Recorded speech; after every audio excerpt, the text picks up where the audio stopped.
দিতে পারলেই স্বামী মদো মাতাল গাজারু জুয়ারি যাই হোক না কেন তার সঙ্গেই থাকতে হবে।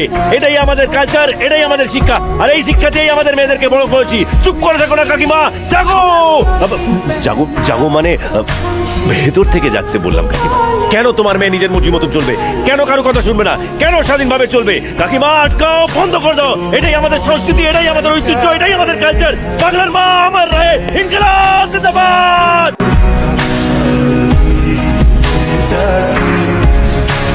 আমি কি একটু বেশি বলে ফেললাম কাকিমা? না রে বাবা না, তুই ঠিকই বলেছিস। তুই আমার চোখ খুলে দিয়েছিস। সব বাবা মা যদি তোর মতন ছেলে জন্ম দেয় তাহলে সব মেয়েরা মানুষের মতন বাঁচতে পারবে। মা সত্যি রে, এটা তো আমাদের দোষ, আমাদের দেশের দোষ। না না আর না আর না সিমি, মা